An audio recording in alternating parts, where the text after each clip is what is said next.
పాకిస్తాన్లో వింత ఘటనలు తెరపైకొచ్చాయి. చనిపోయిన కూతుళ్ల, మహిళల సమాధులకు తల్లిదండ్రులు, బంధువులు తాళాలు వేస్తున్నారు. వారిని అత్యాచారాల బారినుంచి కాపాడేందుకే ఈ రకంగా చేస్తున్నారు.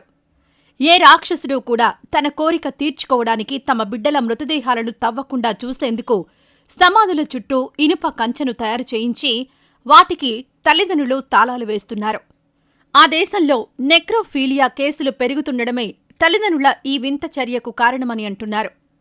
ఈ నివేదికలు వెలుగుచూడ్డంతో సామాజిక కార్యకర్తలు, రచయితలు, ఉద్యమకారులు ఈ దారుణమైన, భయంకరమైన విషయంపై ఆందోళన వ్యక్తం చేశారు.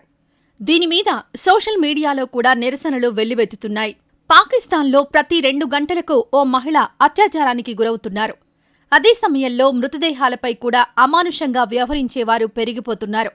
అందుకే స్త్రీల సమాధులకు తాళాలు వేసి ఉన్న హృదయ విదారకర దృశ్యాలు ఇప్పుడు దేశంలోని అనేక ప్రాంతాల్లో కనిపిస్తున్నాయి. ఇవి పాకిస్తాన్ మొత్తం సిగ్గుతో తలదించుకునేలా చేస్తున్నాయని సోషల్ మీడియా ఇన్ఫ్లుయెన్సర్, మాజీ ముస్లిం నాస్తిక కార్యకర్త ది కర్స్ ఆఫ్ గాడ్, ఎందుకు నేను ఇస్లాంను విడిచిపెట్టాను అనే పుస్తక రచయిత హారిస్ సుల్తాన్ ఇటువంటి దుర్మార్గపు చర్యలకు కారణం కరుడగట్టిన ఇస్లామిస్టు భావజాలమని నిందించారని స్థానిక మీడియాతో చెప్పారు. పాకిస్తాన్లో జరుగుతున్న ఈ ఘటనలను ఆయన వివరంగా అందులో పొందుపర్చారు. ఇలాంటి హేయమైన చర్యలకు ఇస్లామిస్టు భావజాలమే కారణమని అంటున్నారు.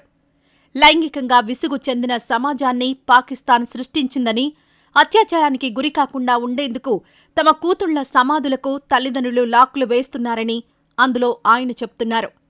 మీరు బుర్ఖాను అత్యాచారంతో ముడిపెడితే అది మిమ్మల్ని సమాధి వరకు అనుసరిస్తుంది అని ఆయన తెలిపారు. ఈ ఘటనలపై ట్విట్టర్ యూజర్ సాజిద్ యూసఫ్ షా స్పందిస్తూ, పాకిస్తాన్ సృష్టించిన సామాజిక వాతావరణం లైంగిక వేధింపులకు, అణచివేత సమాజానికి దారితీసింది. దీంతో లైంగిక హింస నుండి రక్షించడానికి కొంతమంది తమ కుమార్తెల సమాధులకు తాళాలు వేస్తున్నారు. అత్యాచారానికి ఓ వ్యక్తి దుస్తులకు మధ్య లింక్ పెట్టడం వల్ల కలిగిన దుఃఖం, నిరాశ ఇలాంటి చర్యలకు దారితీశాయి అని ట్వీట్ చేశారు. శవాన్ని అపవిత్రం చేసి పారిపోతుండగా రిజ్వాన్ పట్టుబడ్డాడు. అతను సమీపంలోని సమాధి తవ్వకం జరుపుతుండగా కొందరు వ్యక్తులు గుర్తించి పట్టుకోవడంతో ఇది బయటపడింది. పాకిస్తాన్లో నెక్రోఫీలియా పెరిగిపోతోంది అని ఇంతకు ముందే అనుకున్నాం. చనిపోయిన వారితో శృంగారంలో పాల్గొనడాన్ని నెక్రోఫీలియా అంటారు. గ్రీకులో నెక్రో అంటే శవం మరియు ఫీలియా అంటే ప్రేమ. నెక్రోఫీలియా అంటే చనిపోయిన వారితో సెక్స్ చేయడం ద్వారా ఆనందం పొందడమని అర్థం. పాకిస్తాన్లో ఈ ఘటనలు సర్వసాధారణమైపోతున్నాయి.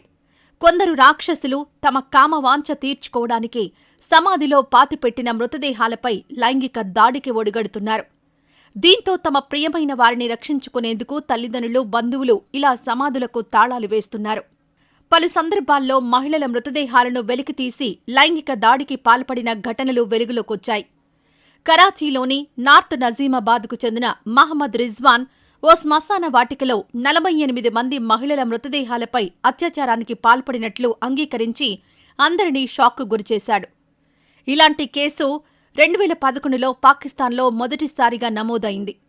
కాగా national commission for human rights ప్రకారం 40% పైగా పాకిస్తానీ మహిళలు తమ జీవిత కాలంలో కనీసం ఒక్కసారైనా ఏదో ఒక రకమైన హింసను అనుభవిస్తున్నారు. ఇటీవల మే 2022లో పాకిస్తాన్లోని గుజరాత్లోని చక్ కమాలా గ్రామంలో కొంతమంది గుర్తు తెలియని వ్యక్తులు టీనేజ్ బాలిక శవాన్ని తవ్వి అత్యాచారం చేశారు. కుటుంబ సభ్యులు మరణించిన వ్యక్తిని పూడ్చిపెట్టిన అదే రాత్రి ఇది జరిగిందని అంటున్నారు. Pakistan Muslim League deputy secretary general Attaullah Tarar May 6న ట్విట్టర్లో 17 మంది అనుమానితులను విచారిస్తున్నారని, కేసు దర్యాప్తులో వైద్యులు సహాయం చేస్తున్నారని ప్రకటించారు. దీని ప్రకారం మరణించిన బాలిక బంధువులు మతపరమైన ఆచారాల డిమాండ్ మేరకు శ్మశాన వాటికను సందర్శించి మృతదేహాన్ని తవ్వి అత్యాచారం జరిగినట్లు కనిపించే సంకేతాలతో పడి ఉన్నారని గుర్తించినప్పుడు ఈ సంఘటన వెలుగులోకొచ్చింది.